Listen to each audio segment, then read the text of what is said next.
We live in a world that is forever moving. We eat, sleep, and we work. We pay our bills, we pay our taxes, and we all have our role to play in society. However we choose to live our lives, we all have our roles to play.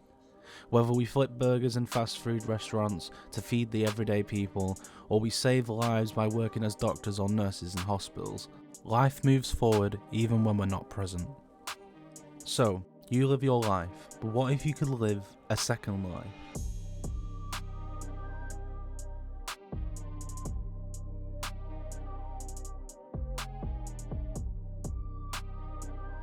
For years, people have been escaping the world to dive into another life, whether it be through tabletop role-playing games like Dungeons & Dragons, or through metaverses and social spaces like Second Life, or immersing yourselves in RPGs like The Elder Scrolls and the Fallout video games, or through the MMORPG genre of video games like World of Warcraft.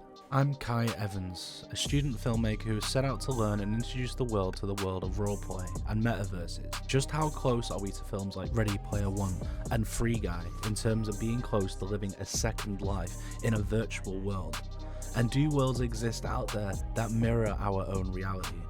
Do they possess any benefits that help us in the real world? Do they pose any dangers to us?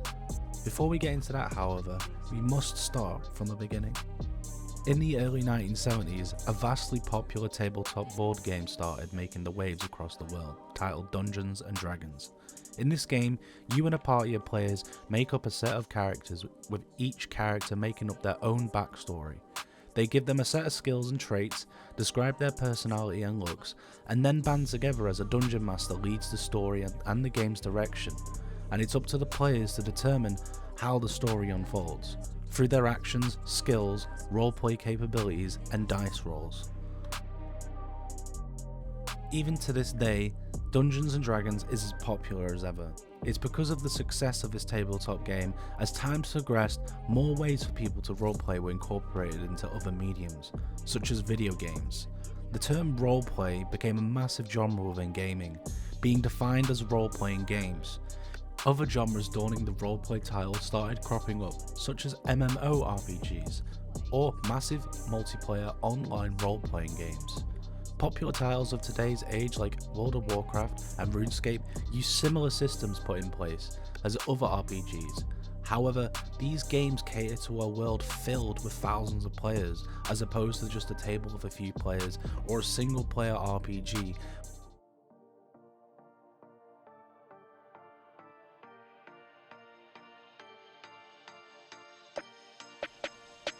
So, what is a metaverse? To put it simply, metaverses are social spaces with a fixation on player expression. They don't have levels or skills or player progression or follow a story.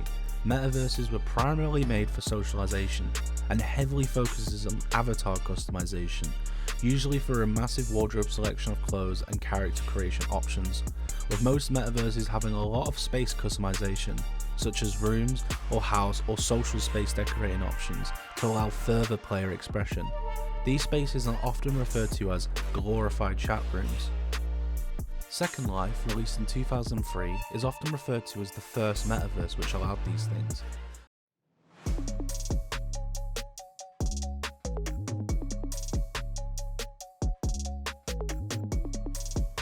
FiveM is a modification for Grand Theft Auto 5, enabling you to play multiplayer on customized dedicated servers. These servers use the base game of Grand Theft Auto 5 and its assets, its world, its cars, its player customization, and uses the game as a foundation point to create servers. Some servers are just mini-games like cops and robbers and races. However, the one aspect of FiveM that sticks out the most is its role-playing servers, which FiveM has a variety of. One of these servers I've spent a lot of time in, learned about its world, spoke to its community and what it has to offer. This server is BadlandsRP. BadlandsRP is a roleplay server that has a max player count of 200. This is 200 players within the city at any given time, and often peaks in player count every day without fail. What makes BadlandsRP special is its wide range of things it offers, and its focus on player expression through the use of custom clothing, custom cars, player housing, decorating, and its heavy focus on player-to-player communication, much like Second Life as a metaverse offers. I have spoken to various members of the community of players, and they've got quite a few things to express and explain to you of just what RP is and what roleplay means to them and what is possible within this world. I'm James Knight. I work with Weasel News. I'm the director of operations there and the lead anchor, and I've been on Badlands for about 2 years. I play the character Johnny Silverhand, although out of city I'm known as Tony.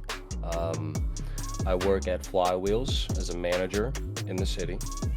I've been with BadlandsRP for probably just north of 4 to 5 years at this point. My name is Krister, and my character is Krister as well. My jobs are, I'm a chief paramedic with the LSFD. I've been in Badlands for 14 months. My name is Jasper Reaper. I work at the Flywheels as a technician. I'm a manager, a part-timer mechanic.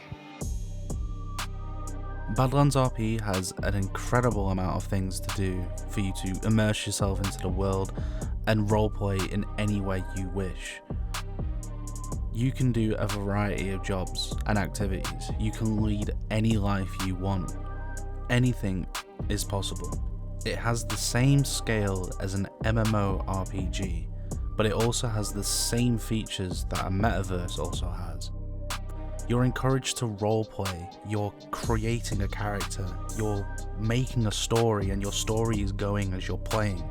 Every single character in the city is roleplaying as someone. Each character has a story to tell. So roleplay, obviously you play a role. I like to think of it as kind of like how when somebody is writing a book or a movie, you have all your characters in the book or the movie that you have to write for. In roleplay, you specifically only have one character you have to write for, and everybody else writes for the other characters. So it's that kind of fantasy aspect of, suspension of disbelief and being whatever you want to be. There's people who have the job of scooping poop. There's people who have the job of working at a general store, like a 24/7 market. There's people who can rob stores. There's people who partake into the MC life. There's endless possibilities when it comes to RP and what kind of life you want your character to have. From being a construction worker, being a police officer, to being a paramedic, to working in a nightclub, to owning your own business, being a mechanic. Possibilities are quite literally endless with the amount of things that you can do in the city. This is in two separate categories, right? So there is city jobs, which is stuff that has been made obviously by the developmental team and has been around for quite a while. It's not going to make you a ton of money, but it's very good for the people who are newcomers to RP, people who, stuff of that category.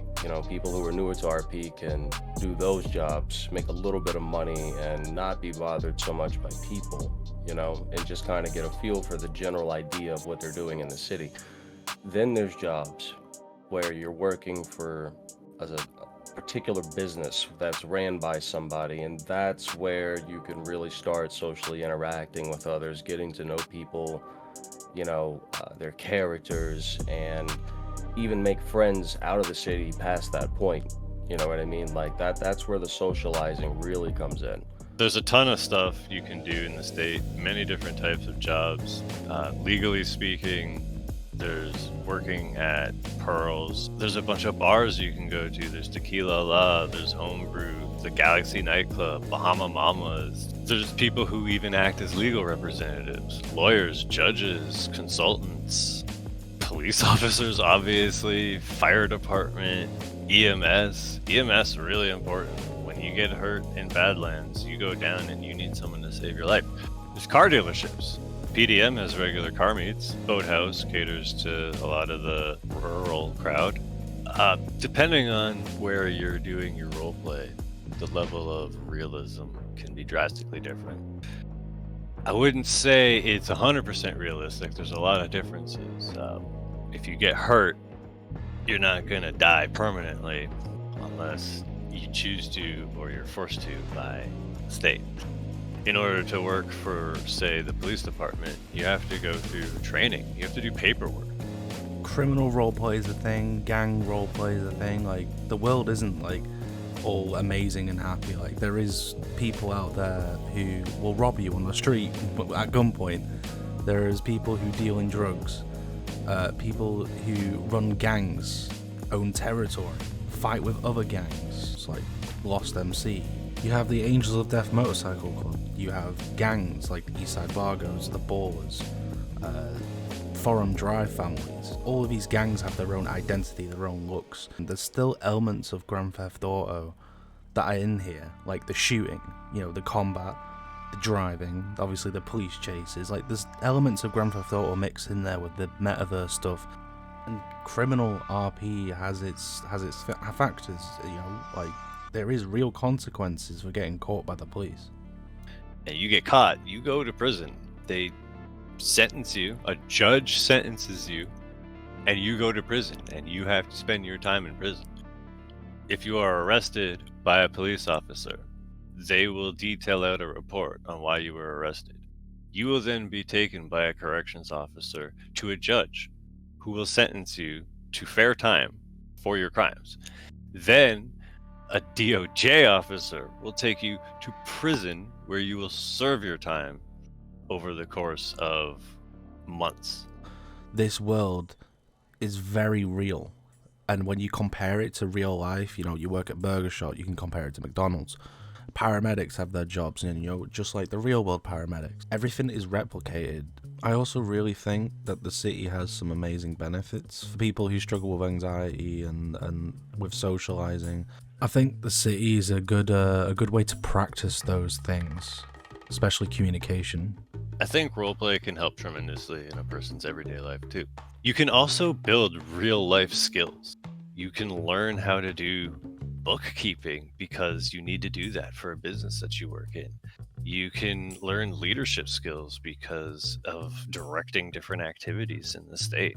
I have learned so many valuable lessons over the years from Badlands, whether it's be about RP or rules or even just life in general, because you could learn a lot of shit here. Roleplay can lead to problems though. If you let it get out of hand or you become too addicted to it, you can find that you're spending a lot more time in roleplay than your life. Things like in-character drama can bleed out into other social channels like Discord. The city is my way of socializing because I don't really go outside much. I don't really do much other than go into university and stuff. So my time is mostly spent in the city, socializing with my friends in the city. And the city means a lot. Like, roleplay means a lot to me because it allows me to step into the shoes of someone else for a moment, take a break from my current life. Roleplay means quite a lot to me in that regard. I mean, I made a lot of friends there at the Badlands. I'm here for the friends, like, basically, you know? Like, Roleplay to me is an escape from reality, but still reality. For me, it calms me down. It makes me feel needed in another sense. The question comes back to you, the audience. Now that you're enlightened on what roleplay is and what it consists of, how do you feel about virtual worlds, metaverses, and about roleplay as a whole? Is this something that you want to get involved in, or is this something that you'd rather avoid? Is the line between virtual reality and reality that close?